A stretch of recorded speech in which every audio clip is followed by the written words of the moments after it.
अजित पवार यांच्या निधनामुळे अतिशय वेदनादायी घटना घडली असून राज्याचे अतिशय मोठे नुकसान झाले असून रोखठोक नेत्याचे निधन धक्कादायक असल्याची प्रतिक्रिया आमदार राजूमामा भोळे यांनी व्यक्त केली.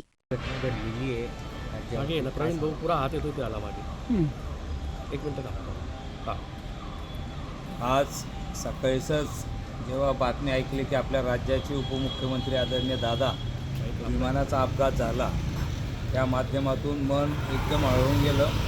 आणि नंतर पहिली अशी बातमी होती की बा तब्येत जास्त सिरियस आहे, पण काही वेळाने कळलं की त्यांचं दुःख निधन झालेलं आहे. आणि मला वाटतं खरं राज्याचा एक शिस्तबद्ध नेता, म्हणजे शिस्त काय असते तो सांगणारा नेता आणि टायमावरती सकाळी 6 वाजता काम सुरू करणारा नेता आज आमच्यातून गेलेला आहे. खरं महाराष्ट्रावरती आणि राज्य सरकारवरती दुःखाचा डोंगर कोसळलेला आहे. आणि खरं मनाला वेदना देणारा आणि मनाला न पटणारा घटना घडलेली. पण आज ह्या माध्यमातून मी त्यांना भावपूर्ण श्रद्धांजली अर्पण करतो. भारतीय जनता पार्टीच्या वतीनं आणि आमच्या जळगाव मतदारसंघाच्या वतीनं फक्त आज राजकीय लोकांच्या माध्यमातून आम्ही स्वतःची काळजी घेणं खूप गरजेचं आहे.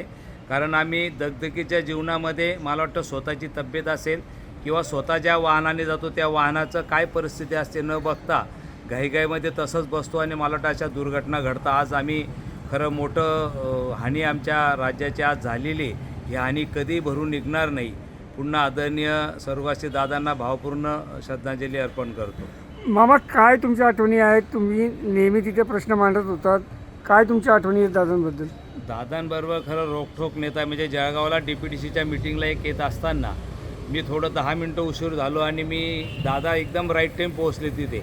मी दादांना माफी मागितली आणि ठीक आहे चालतं आहे, पण वेळेची काळजी घेतली पाहिजे असं दादांनी त्यावेळेला मला सूचना केल्या होत्या. म्हणजे लक्षात राहणार नाही. आणि मी ज्या वेळेला निवडून आलो त्यावेळेला दादांना भेटायला गेलो, आशीर्वाद घ्यायला गेलो आत्ता 2024ला.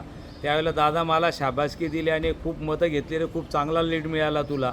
असंही दादाची आठवण माझ्या स्मरणात राहणाऱ्या बऱ्याच आठवणी. मला वाटतं खरं आज आमचं खूप नुकसान झालेलं राज्याचं.